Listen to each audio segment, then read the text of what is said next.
Nia ungkap mengapa ibunya Mieke Wijaya tak mau meninggal di rumah sakit. Aktris senior Mieke Wijaya meninggal dunia di rumahnya di kawasan Cilandak, Jakarta Selatan pada Selasa 3 Mei 2022. Nia Zulkarnain, putri Mieke Wijaya menyebut ibundanya meninggal dunia karena sakit. Nia Zulkarnain menyebut ibunya mau pulang ke rumah untuk merayakan lebaran bersama keluarga. Mieke pun dibawa pulang keluarga pada Rabu 27 April 2022. Selain itu, istri Anissa Sihasale menyebut kalau Mieke berpesan kepada keluarga tidak mau meninggal di rumah sakit. Ketika kondisinya menurun saat di rumah, diakui Nia kalau dirinya punya keinginan membawa ibunya ke rumah sakit. Saat mengembuskan nafas terakhir, diakui Nia Zulkarnain mengaku Mieke Wijaya meninggal dengan tenang dan tersenyum.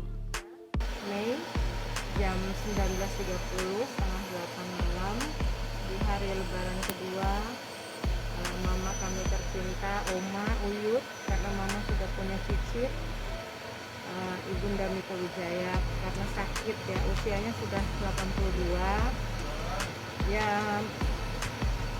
Sakitnya sih sakit orang tua ya, biasa. Awalnya memang ada diabetes, terus kemudian sempat tidak mau makan ya, sempat nggak mau makan ya, rupanya mungkin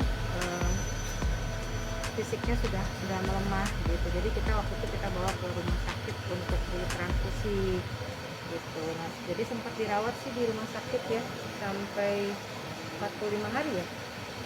45 hari. Jadi mama itu hari Rabu kemarin sudah pulang ke rumah. Jadi memang pengen lebaran di rumah katanya gitu. Jadi ya udah, bilang kita lebaran di rumah ya. Iya.